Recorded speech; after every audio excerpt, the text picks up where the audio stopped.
તારા પપ્પાનું નામ?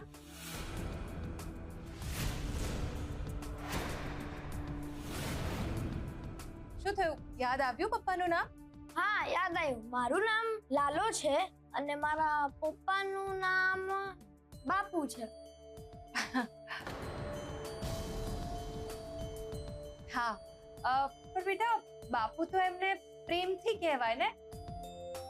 એમનું નામ શું છે એ ખબર છે તને? ના.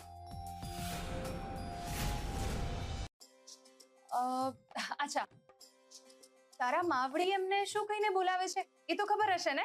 હા, માવડી કહે છે, ઓ લાલાના બાપુ સાંભળો છો?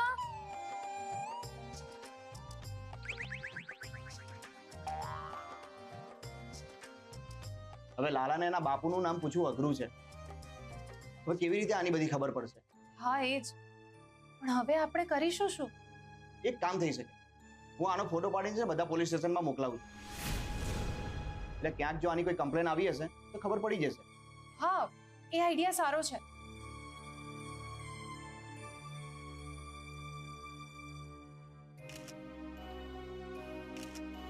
સારું, હવે હું જઉં છું અને બીજા પોલીસ સ્ટેશનમાં તપાસ કરાવડાવું.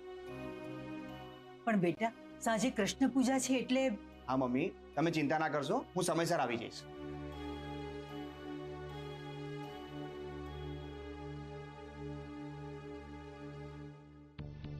હવે આ કોણ છે એ શોધવું કેવી રીતે?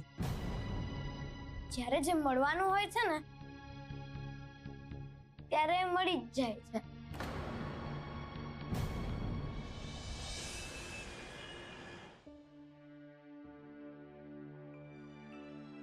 તૃપ્તિ, આલે જ્યુસ.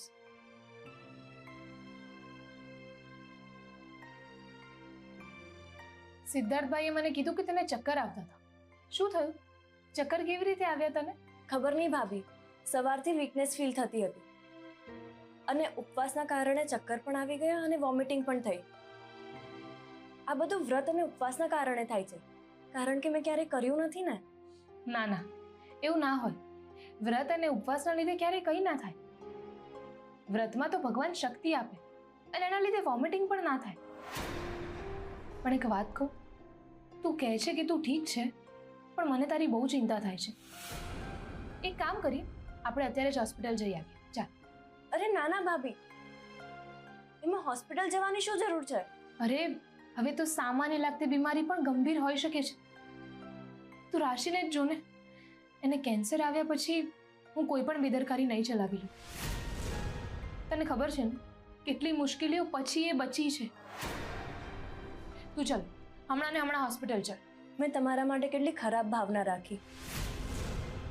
તમારા પાસેથી તમારું બાળક પણ છીનવી લેવાનો પ્રયત્ન કર્યા, પણ તમે મારા માટે એવી ભાવના ના રાખી. કોઈ સાથે કરેલા ખરાબ વર્તનને હું કેવી રીતે ભૂલી શકું? તમે એટલા સરળ કેવી રીતે છો ભાભી? તૃપ્તિ, જેવી રીતે ક્યારેક દોરી ગૂંચવાઈ જાય ને, એવી રીતે મન પણ. પછી એમાંથી બહાર નીકળવા માટે માત્ર ગાંઠ જ ખોલવાની હોય છે. પછી બધું ઠીક થઈ જાય. હું ખરેખર નસીબદાર છું કે તમે મને મળ્યા. હું અને મારું બાળક પણ નસીબદાર છે. અને મારું બાળક તો ખાસ, કારણ કે એને તારા જેવી બીજી મમ્મી મળશે. ચલો હવે જલ્દી હોસ્પિટલ પણ જવાનું છે. અરે નાના ભાભી, હોસ્પિટલ નહીં. તમે વધારે પડતું જ વિચારી રહ્યા છો. મને કંઈ જ નથી થયું. તમે હોસ્પિટલ નહીં આવો તો હું ડોક્ટરને હમણાં ઘરે બોલાવી લઉં છું. ડોક્ટરની જરૂર નથી ભાભી, તમે વધારે જ ચિંતા કરી રહ્યા છો. હું ઠીક છું. તો હું એક કામ કરું છું, હમણાં જ લેબમાં ફોન કરી દઉં છું. તમારા ટેસ્ટ કરી લેશે ને પછી રિપોર્ટ પણ આવી જશે. તમે નહીં જ માનો એમ ને? ના, જરાય નહીં માનું. હું તારા માટે જરાય રિસ્ક લેવા માટે નથી માંગતી. હું હમણાં જ ફોન કરીને બોલાવું છું. હા.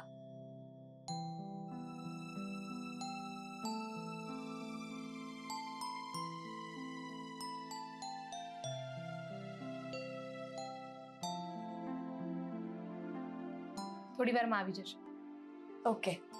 તમારે કંઈ પણ કામ હોય તો મને ફોન કરજો. અહીંયા જ છું. હા.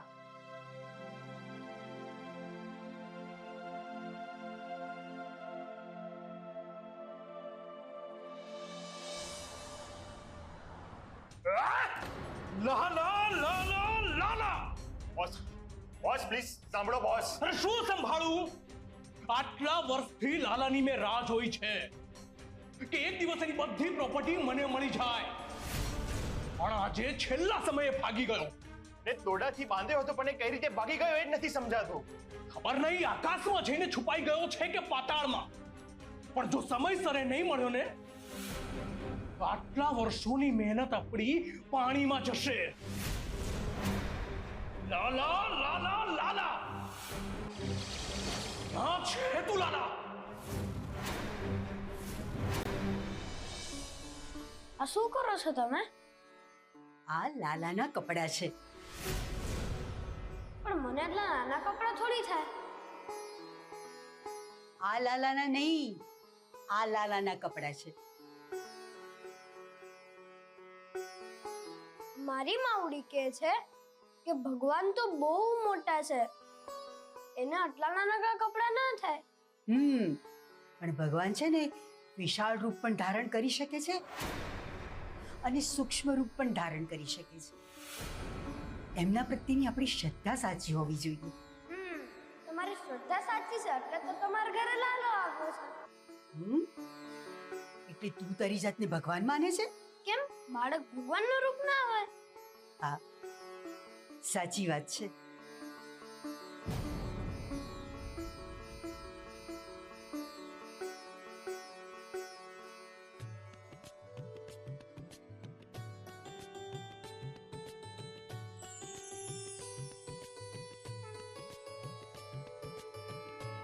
એ લાલા, આ મુકટ પહેરીને જો જાય છે? સાંભળ, આ મુકટ તારો નહીં, લાલાનો છે. આપી દે મને. કેમ હું બી તો લાલો છું, આ કપડાં મારા બી તો છે. આ લાલાની વાત નથી, આમની ચાલે છે. આપી દે મને. પાછો ભાગવા માટે ઉભો રે, ઉભો રે. આપી દે, આપી દે. છેલ્લી વાર કહું છું.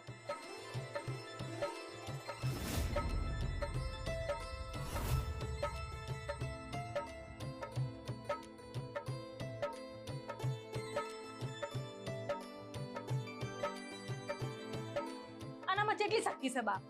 બસ આટલામાં થાકી ગયા. હું કહું છું બા, છોકરો બહુ તોફાની છે. વિનુ, પહેરવા દે એને મુગટ. હમણાં જે કહેતો કે બાળક તો ભગવાનનું રૂપ હોય છે. સાચી જ વાત છે ને?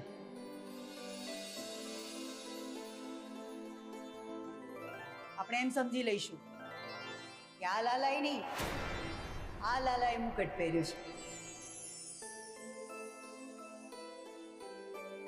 આટલો નાનો છે પણ કેટલી મોટી મોટી વાતો કરે છે. એકદમ સાચી વાત બા.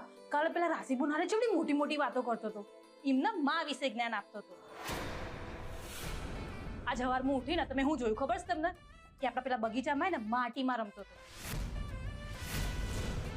અને માટી ખાતો હતો. તો મને પૂછ્યું કે આ હું કામ ખાસ? તો મને શું કે ખબર છે કે મને આ માટી બહુ ભાવે છે. તો મેં ના પાડી, મેં રોક્યો તો મારો વાળો નિહાળીને જતો રહ્યો. અને મને શું કે ખબર છે કે આનો બદલો તો હું લે તમારી હારે. આનું નાનું ડેટ્યું મારી હારે બદલો લેશે.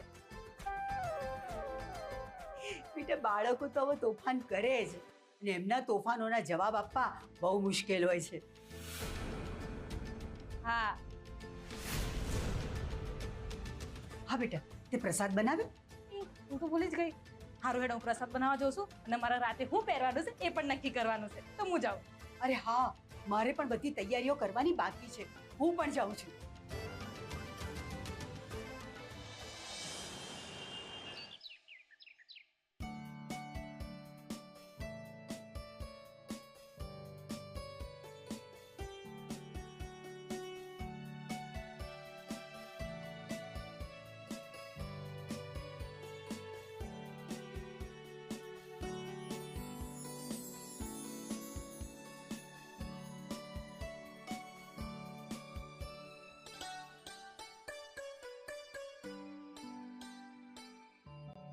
આ શું કરે છે તું અહીંયા? હું તો આ જોઉં છું. આ શું છે?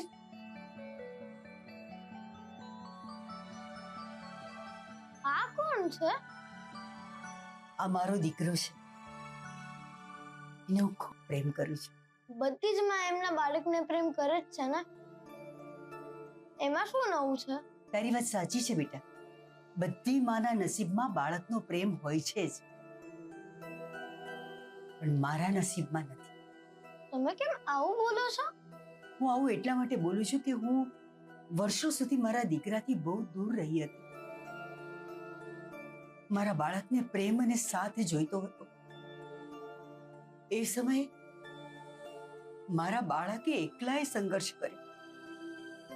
વર્ષો પછી એ ઘરે આવ્યો. હું મારા બાળક સાથે ના રહી શકી એ મારું ભાગ્ય હતું. તમને ખબર છે માના ભાગનો પ્રેમ એમને મળે જ છે. તમને ખબર છે ભગવાન રામ પણ કૌશલ્યમાંથી 14 વર્ષ દૂર રહ્યા, એટલે જ પોતાના બાળકનો પ્રેમ પામવા માટે એમને ફરીથી જન્મ લેવો પડ્યો અને એ જશોદા બન્યા. ભગવાન કૃષ્ણ એમના સાથે 14 વર્ષ રહ્યા અને એમને પ્રેમ આપ્યો. એવી જ રીતે માણસ હોય કે ભગવાન, માના પ્રેમનો ઋણ દરેકને ચૂકવવો જ પડે છે. એ આટલો નાનો થઈને આટલી મોટી મોટી વાતો કરે છે તું? પણ સારી સારી કરું છે ને. સારી એટલે બહુ જ સારી સારી વાત કરે છે તું, પણ તને આ બધું કોણ શીખવાડે છે? એ હું નહીં કહું. લો બોલો, એને કંઈક પૂછીએ તો તરત ભાગી જાય છે અને આવીને એટલું બધું જ્ઞાન આપી જશે આપણને. ખરેખર ખૂબ જ્ઞાની છોકરો છે, તોફાની પણ છે. જ્ઞાની એ છે ને તોફાની પણ છે, એકદમ નટખટ છે. બાળકૃષ્ણના બધા જ ગુણ એનામાં છે. એની માં કેટલી ભાગ્યશાળી હશે કે જેણે આવા બાળકને જન્મ આપ્યો.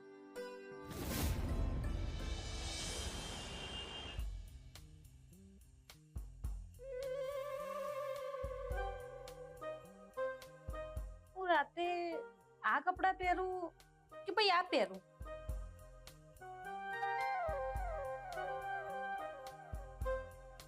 આ જ પહેરું છું, પણ આમાં બંગડી, હાર પહેલા એ બધું નક્કી કરી લઉં પછી પહેરું છું.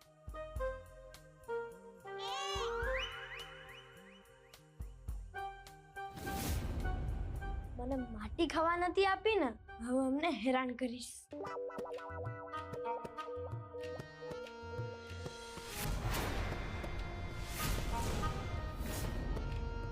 આ મારા કપડાં છે જતા રહ્યા, હું તો હમણાં અહીંયા જ મેળીને ગઈ હતી. કોણ લઈ ગયું? મારા કપડાં છે જતા રહ્યા.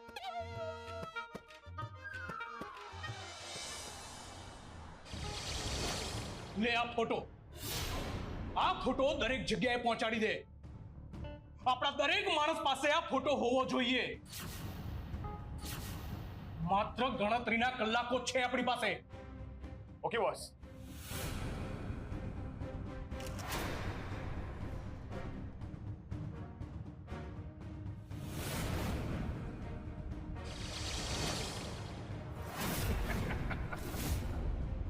લાલા લાલા લાલા, તું તો ગયો.